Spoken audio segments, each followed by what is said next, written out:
Radhe Radhe guys, good morning সবাইকে। First introduce myself. আমার নাম রূপক সেন। আমি রিসেন্টলি এইচএস দিলাম, এখন কলেজে ফার্স্ট ইয়ারে পড়ছি। তো এই ভিডিওটা আমার ফার্স্ট ব্লগ ভিডিও। তো এই ভিডিওটা তৈরি করার বা ফার্স্ট করার উদ্দেশ্যটাই তোমাদেরকে আজ বলবো। এখনকার পরিস্থিতি যেটাকে বলি, এখনকার পরিস্থিতিতে চাকরি বাকরি পাওয়া খুবই মুশকিল। স্টেটের চাকরি করা তো ছেড়েই দিলাম, আর সেন্ট্রালের চাকরি পাওয়া খুবই মুশকিল। সেই পরিস্থিতিতে দাঁড়িয়ে আমাদের তো চেষ্টা করতেই হবে। এবার আমাদের এখনকার সময় যেটা দেখছি, যে যারা পড়াশোনা খুবই ভালো তাদের তো চাকরি বাকরি তো হচ্ছেই না, আর যারা বেকার তাদের কথা ছেড়েই দিলাম। এখনকার আমাদের পশ্চিমবঙ্গে বেকারত্বের হার একদম সব থেকেই বেশি, বেকারত্বের হার। এবার আমি যেহেতু ছেলে, আমাদের উদাহরণ দিয়েই বলি। আমরা যারা ছেলেরাই নিশ্চয়ই বুঝবে যে ছেলেদের ছোটবেলা থেকে একটাই উদ্দেশ্য বা টার্গেট যাই বলবে থাকে, যে বড় হয়ে আমাদেরকে নিজের পায়ে দাঁড়াতে হবে, দাঁড়িয়ে পরিবারের দায়িত্ব নিতে হবে। এবার সেই পরিস্থিতি দাঁড়িয়ে আমাদের তো আর বেকার বাবা মারা বাবা তো সারাজীবন বসিয়ে খাওয়ায় না। এবার আমাদেরকে সেই পরিস্থিতিতে দাঁড়িয়েই নিজের পায়ে দাঁড়াতে হবে। সেই জন্যেই আমি রিসেন্টলি নিজেই সেন্ট্রালের চাকরির একটা পরীক্ষা দিয়েছি, অগ্নিবীর জিডি, সবাই নিশ্চয়ই জানো। এবার ওই পরীক্ষায় আমি রিটেনে পাশ করে গিয়েছিলাম। এবার তারপর মাঠ পড়েছিল আমার ব্যারাকপুর। এবার ওখানে আমার রিপোর্টিং টাইম ছিল 1টায়। এবার সেখানে 1টার সময় লাইন দিয়েছি, রাত 1টার সময় লাইন দিয়ে যখন ওখান থেকে ঢুকেছি, তখন কটা, তখন 2:30 বাজে। এবার ওখান থেকে ভেতরে নানা রকম ডকুমেন্টস ভেরিফিকেশান, গোছগাছ করে সব রেডি হওয়া, সব কিছু নিয়মকানুন বোঝানো, সব কিছু করিয়ে যখন আমাদের রান শুরু হবে তখন সামথিং 3:30 বাজে, ভোর।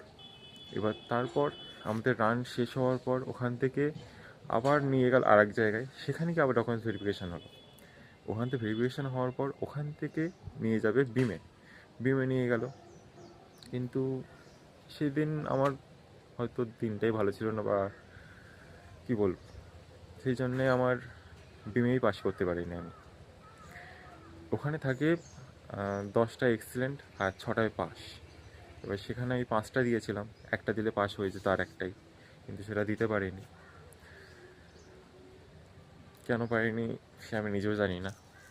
এবার তারপর সেই অবস্থায় দাঁড়িয়ে সেখানে তো আর কিছু করার নেই, ডিসকোয়ালিফাই করে দিয়েছে ওরা, সেখান থেকে আমার চলে আসতে হয়েছে।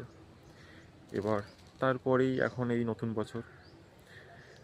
বছরে এবার নতুন করে সব কিছু শুরু করতে হবে। সেই জন্যে নতুন করে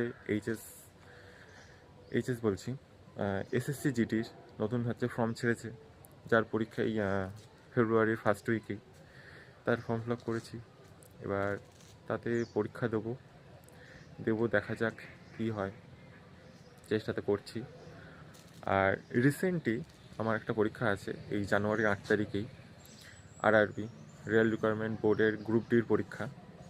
জানি না কী হবে, চেষ্টা করি, আমার সবটুকু দিয়েই তো চেষ্টা করব, জানি না কী হবে।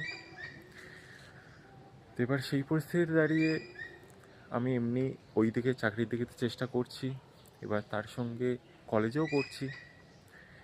এবার এই দুটো দিক নিয়ে তো আর বসে থাকলে হবে না।